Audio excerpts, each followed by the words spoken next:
अस्सलाम वालेकुम फ्रेंड्स, कैसे हैं आप? उम्मीद है आप सब लोग जो है वो बिल्कुल फिट-फाट होंगे, बिल्कुल जो है वो आप खैरियत से होंगे।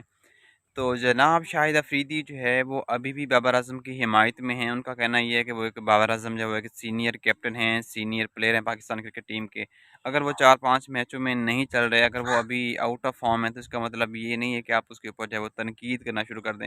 बेसिकली देखा जाए तो यार ये कोई मज़ाक नहीं है, ये एक बहुत बड़ा टूर्नामेंट था, वर्ल्ड कप टी20 एक सबसे बड़ा क्रिकेट का इवेंट होता है। अगर आप इसमें भी इतना यानी कि सीरियस होकर नहीं खेल रहे, आप ज़िम्बाब्वे जैसी टीम से हार रहे हैं यार, समझ से बाहर है। क्योंकि मोस्टली अगर देखा जाए तो पाकिस्तान अब टी20 वर्ल्ड कप टूर्नामेंट से मोस्टली जो है वो बाहर हो चुका है। क्योंकि अब सिचुएशन भी कुछ ऐसी है कि अगर पाकिस्तान अपने दोनों अगले मैच जीते और इंडिया अपने दोनों मैच हारे, तब ऐसा हो सकता है। लेकिन ऐसा नहीं है यार, इंडिया अब क्रिकेट खेलने के लिए नहीं आया। अब ऐसा थोड़ी होने वाला कि इंडिया अपने दोनों मैच अगले जो है वो हार जाएगा। मेरे ख्याल में ऐसा कुछ भी नहीं होने वाला। पाकिस्तान अब मोस्टली जो है वो तकरीबन अब बाहर हो चुका है। क्योंकि लास्ट मैच अगर साउथ अफ्रीका हार जाता इंडिया से, तो पाकिस्तान अपने अगले दोनों मैच जीत कर पाकिस्तान के पास चांसेस थे कि पाकिस्तान अपने आप को यानी कि टॉप 4 में लेके आता। लेकिन सिचुएशन जो है वो काफ़ी अब जो है वो गड़बड़ हो चुकी है, समझ से बाहर है। लेकिन शुएब अख्तर का भी ये कहना है कि इंडिया ने जो है वो पाकिस्तान की उम्मीदों के ऊपर जो है वो पानी फेर दिया। इंडिया ने हमारे साथ अच्छा नहीं किया, इंडिया ने हमें मरवा दिया। तो इंडिया ने हमें क्या मरवा दिया? हमने अपने आप को मरवाया है। इंडिया ने इसमें इंडिया का क्या कसूर है?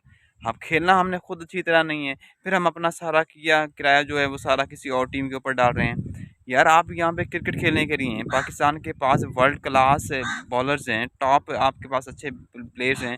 इतने अच्छे बॉलर्स होने के बावजूद भी अगर आप 2-2 3-3 छक्के खा रहे हैं 1 ओवर में, तो मेरे भाई फिर क्या कहा जा सकता है? मेरे ख्याल में पाकिस्तान के लिए अब तकरीबन मोस्टली जो है वो कोई चांस नहीं है आगे जाने का। तो लेकिन बहरहाल क्योंकि साउथ अफ्रीका की टीम जो है वो मोस्टली जो है वो आगे जा रही है, उसके पास ज़्यादा चांसेस हैं ये वर्ल्ड कप में यानी कि आगे जाने के। और इसके अलावा दूसरा पोल जो है वो बहुत ज़्यादा सनसनीखेज़ होता जा रहा है। कामरान अकमल ने तो बाबर आज़म को यही मशवरा दिया है कि बाबर आज़म जो है वो अपनी कैप्टनी से जो है वो रिटायरमेंट लेने, इसकी अगर बेसिकली रीज़न देखा जाए तो ये बात ये भी है कि बाबर आज़म को रिटायरमेंट लेना चाहिए। क्योंकि जब कोई भी प्लेयर जो है वो एज़ ए कैप्टन यानी कि टीम को लीड कर रहा होता है, तो उसके साथ उसको अपनी परफॉर्मेंस बहाल करना बहुत मुश्किल हो जाता है। आप बहुत सारे कैप्टन्स उठा के देख लें, आप विराट कोहली को देख लें यार। विराट कोहली जितने अरसे में कैप्टन रहा है, उसकी परफॉर्मेंस कोई इतनी अच्छी खास नहीं थी।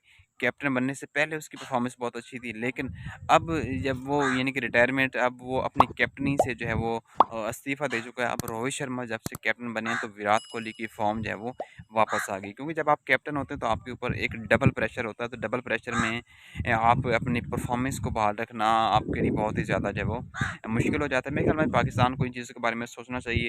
दूसरी बात, एक मोहम्मद रिजवान को यार थोड़ा सा सोचना चाहिए कि ये टी20 की जो गेम है ये स्ट्राइक रेट की गेम होती है। यार आप स्ट्राइक रेट आप अच्छा नहीं है तो आप मेरे भाई आगे नहीं बढ़ सकते। तो खुदारा इन चीज़ों को छोड़ दें, मुल्क के लिए खेलें, अपनी ज़ात के लिए खेलना छोड़ दें। रिजवान सिर्फ और सिर्फ अपनी ज़ात के लिए खेलता है। 40 बॉलों से 50 रन्स बनाना, ये टेस्ट मैच की सिचुएशन नज़र आती है, ये कोई टी20 मैच की सिचुएशन नहीं है।